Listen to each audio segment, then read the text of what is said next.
নমস্কার, আমাদের YouTube channel গালভরা গপ্পে আপনাদেরকে স্বাগত। বাংলা সাহিত্যের বিভিন্ন সময় সাহিত্যিকদের রচনা দিয়ে সাজানো আমাদের এই চ্যানেল। আজ আমাদের নিবেদন লেখিকা গৌরী দের লেখা একটি ভূতের গল্প 25 বছর পরে। শুনতে থাকুন গল্পটি। কেমন লাগলো জানাবেন কমেন্ট করে। ভালো লাগলে লাইক করবেন, শেয়ার করবেন বন্ধুদের সাথে, আর চ্যানেলটা সাবস্ক্রাইব করতে ভুলবেন না। একগাদা চিঠির মধ্যে চোখে পড়ল একটা পুরনো খাম। অন্তত 7-8 বছর আগের তৈরি তো বটেই। খামটার গায়ে কাঁপা কাঁপা হাতের লেখা আমার নাম দেখে রীতিমতো কৌতূহলী হয়ে উঠলাম। তাড়াতাড়ি খামটা খুলে চিঠিটা পড়তে শুরু করলাম। কাগজটাও ময়লা, নিচে নাম লেখা সুমিত চন্দ্র। খুব পরিচিত মনে হলো নামটা, কিন্তু কিছুতেই মনে করতে পারলাম না সুমিত চন্দ্রের সঙ্গে আমার কবে কোথায় পরিচয় হয়েছিল। ভাবলাম চিঠিটা পড়ি, তাতে যদি বোঝা যায়। ভাই মনোজিৎ, নির্বান্ধব অবস্থায় পড়ে আছি বছরের পর বছর। আমি খুবই অসুস্থ, সব সময় মাথার যন্ত্রণা হয়। শিমুলতলার এই বিশাল বাড়িটায় থাকার মধ্যে শুধু আমি আর আমার বোন, তাও বোন মৃত্যু শয্যায়। আমার পাশেই দুর্দিনে কারো থাকা দরকার, কিন্তু কে থাকবে? হঠাৎ তোমার কথা মনে পড়ে গেল। চিরকালই তুমি ডান পিটে, ভয় ডর বলে তোমার কিছু নেই। তুমি এই সময়ে আমার পাশে থাকলে আমি অনেকটা নিশ্চিন্ত বোধ করব। আমাকে চিনতে পেরেছ তো? আমি সেই যে মোটা। এইটুকু পরেই চিনতে পারলাম সুমিতকে, আমার স্কুলের বন্ধু। আমাদের দুজনের মধ্যে খুব ভাব ছিল। সুমিত ছিল ফর্সা, গোলগাল, নাদুস নদুস ভালো মানুষ। ওকে আমরা বন্ধুরা নাম দিয়েছিলাম মোটা। সেই নামেইও আমাদের কাছে পরিচিত ছিল বলেই সুমিত নামটা চট করে মনে করতে পারিনি। খামটা ভালো করে দেখতে গিয়ে অবাক হয়ে গেলাম। চিঠিটা শিমুলতলা থেকে পোস্ট করা হয়েছে 1 বছর আগে। খামের দামটা বেড়েছে, কিন্তু সেভাবে স্ট্যাম্প দেওয়া হয়নি।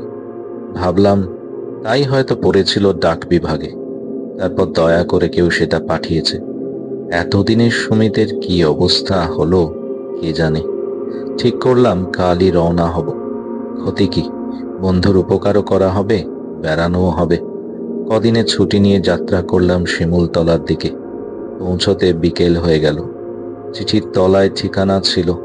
স্টেশনে নেমে একটা রিক্সাওয়ালাকে ঠিকানাটা বলতেই সে কেমন করে যেন আমার দিকে তাকালো। তারপর বলল, ওই যে বাবু অটো দাঁড়িয়ে আছে, ওদের বলুন। অগত্যা অটো ধরে নির্দিষ্ট স্থানে পৌঁছলাম তখন প্রায় সন্ধে হয়। অটো থেকে নেমে সুটকেসটা হাতে নিয়ে ভাড়া চুকিয়ে দিলাম। অটো চলে গেল। আমি দেখলাম আমার সামনে এক বিশাল বাড়ি। বাড়ির চারধারে পাথর, মরা গাছ, শুকনো কুয়ো, মাঝখানটা একটা ঢিবির মতো উঁচু, তার উপর বাড়িটা। কি রং ছিল বাড়িটার এককালে, আজ আর বোঝা যায় না। বাইরের অন্ধকার নেমে আসছে বাড়িটার ওপর।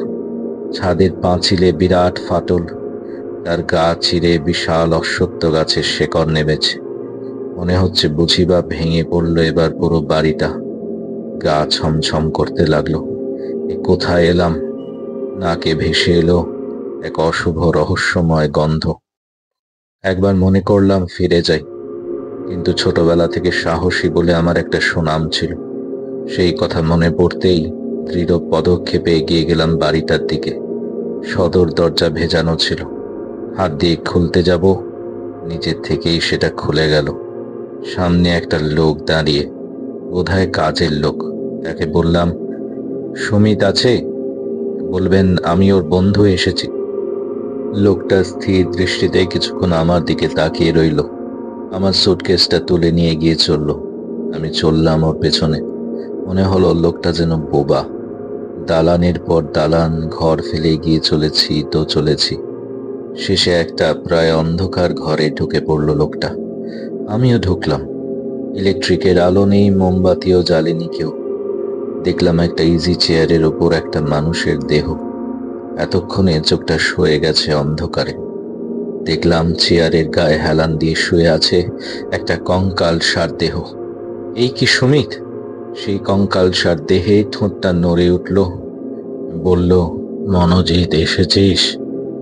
25 বছর আগে দেখা সেই সুমিতের সঙ্গে এই সুমিতের কত তফাৎ। সমস্ত চুল উঠে গেছে, চোখের কোল ঢুকে গেছে, সেই ফুলো গাল ভেঙে ঢুকে গেছে গর্ত হয়ে। বললাম, সুমিত, এ কি চেহারা হয়েছে রে তোর? সুমিত হাসলো। দেখলুম সে হাসিতে দাঁতহীন সুমিত আরো বিভৎস হয়ে উঠল। বলল, আজ 10 বছর ধরে ভুগছি রে, মাথার যন্ত্রণায় পাগল হতে বসেছি। বললুম, চিকিৎসা করাসনি? সুমিত বলল, করিয়েছি, কোনো কাজ হয়নি। কলকাতায় আমার কাছে চলে গেলি না কেন? পারিনি রে, বোনের জন্যে পারিনি। বিয়ের পরে নিঃসন্তান অবস্থায় সে ফিরে আসে, তারপরে কঠিন রোগে পড়ে, তাকে একা ফেলে চলে যেতে পারিনি। বললাম, কোথায় সে, কেমন আছে? সুমিতের গলাটা কেঁপে উঠল। বলল, পাশের ঘরে, ঘন্টা খানেক আগে তার মৃত্যু হয়েছে। গায়ের মধ্যে শিরশির করে উঠল। এই প্রায় অন্ধকার ঘরে একটা মৃতপ্রায় মানুষ, আর পাশের ঘরে একটা মৃতদেহ, কি করে রাত কাটাবো? বললাম, তোদের হ্যারিকেন নেই রে? ও বলল, জোর আলো আমি সহ্য করতে পারি না রে, একেবারে পারি না। চোখে ভীষণ যন্ত্রণা হয়। ওই টেবিলের উপর একটা সরু মোমবাতি আর দেশলাই আছে, একটু কষ্ট করে জেলে এনে দেখি। পেছন ফিরে লোকটাকে খুঁজলাম। সুমিত বলল, ও চলে গেছে, ওরা কেউ রাতে থাকে না। উঠে গিয়ে ঘরের কোণে সরু মোমবাতিটা জ্বাললাম। ঘরটায় সামান্য আলো হলো। চোখ চলে গেল পাশের ঘরের দিকে। সেই ক্ষীণ আলোতে পরিষ্কার দেখা গেল পাশের ঘরের খাটের ওপর সাদা চাদর ঢাকা একটা দেহ পড়ে আছে। বললাম, আরে সৎকার করতে হবে তো? সুমিত বলল, কাল সকালের আগে হবে না, এত রাতে লোকজন পাবো কোথায়? তুই যা, হাত মুখ ধুয়ে জামা কাপড় ছেড়ে ওই টেবিলে খাবার ঢাকা আছে, খেয়ে নে। বললাম, তুই খাবি না? ও বলল, আমার হজম হয় না বলে ডাক্তার বিকেলের মধ্যে খেয়ে নিতে বলেছে। আমার খাওয়া হয়ে গেছে, তুই খেয়ে নে। সব কাজ সেরে খাটে এসে বসলাম। সুমিত এসে বসেছে খাটে, কিন্তু ওর সঙ্গে কথা বলবো কি? সমস্তক্ষণ চোখটা ওই পাশের ঘরের দিকে চলে যাচ্ছে। আমার সামনেই মধ্যিখানের দরজা, তাই সোজাসুজি ওই দিকেই চোখ আটকে যাচ্ছে। প্রচন্ড অস্বস্তি হতে লাগলো। বুঝতে পারছি না কি করব। এমন সময় সুমিত বলল, দেখো, আমরা এই ঘরে কথা বলছি, ও ঘরে শনিতির বোধহয় শান্তি ভঙ্গ হচ্ছে। একটা কাজ করি, দরজায় একটা তালা লাগিয়ে দিই। অবাক হয়ে বললাম, তালা কেন রে? সুমিত বলল, ওটা ভালো বন্ধ হয় না, বহুদিনের দরজা তো, ফাঁক হয়ে থাকবে। একটা তালা লাগিয়ে দিলে খুলবে না। সত্যি বলতে কি খুব খুশি হলাম। মনে মনে সুমিতকে ধন্যবাদও দিলাম। সুমিত উঠল, একটা বিরাট তালা দিল দরজাটা বন্ধ করে। চাবিটা এনে রাখলো বালিশের তলায়, কিন্তু দরজাটা বেশ ফাঁক হয়ে রইল। কি আর করা যাবে, পুরনো দরজা। মনটাকে অন্যমনস্ক করার চেষ্টা করতে লাগলাম। এমন সময় খস খস শব্দ হলো। কান খাড়া করে শুনল সুমিত। কে যেন আসছে বলে মনে হলো। সুমিত তড়িৎ বেগে উঠে দাঁড়ালো খাট থেকে নেমে। পাশের ঘরের দিকে দৃষ্টি পড়তে আমার হৃৎপিণ্ড বন্ধ হওয়ার উপক্রম হলো। পরিষ্কার দেখলাম সাদা চাদর ঢাকা সুনীতির মৃতদেহটা খুব ধীরে ধীরে এগিয়ে আসছে বন্ধ দরজার দিকে। সুমিত চিৎকার করে বলে উঠল, এটা সুনীতির পায়ের শব্দ, এটা সুনীতির পায়ের শব্দ। এ শব্দ আমি চিনি, সে আসছে, আমি জানতুম সে আসবে, তাই তো দরজাটা বন্ধ করে রেখেছিলাম। আমার মুখ দিয়ে কথা বেরোচ্ছে না। আমি পরিষ্কার দেখতে পাচ্ছি অন্ধকারের মধ্যে সাদা চাদর ঢাকা দেহটা দরজায় ধাক্কা দিচ্ছে। সুমিত পাগলের মতো ছুটে বেড়াচ্ছে ঘরের মধ্যে, বলছে, সুনীতি, সুনীতি, সুনীতি, আমার বোন, কালই আমি তোমার সৎকার করব বোন, একটু শান্ত হও, একটু শান্ত হও। আমি খাটের পেছনে নেমে দাঁড়িয়েছি, পালাতে চাইছি, পা দুটো আটকে গেছে, ভারী হয়ে গেছে, নাড়াতে পারছি না। সুনীতি ক্রমাগত দরজা নাড়াচ্ছে। পরিষ্কার দেখলাম দরজার তালাটা ভেঙে পড়ল। হাট করে দরজা খুলে গেল। দমকা বাতাসে নিভন্ত মোমবাতি দপদপ করে নিভে গেল।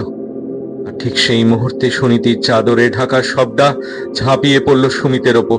একটা তীব্র চিৎকার, তারপরেই সব শেষ।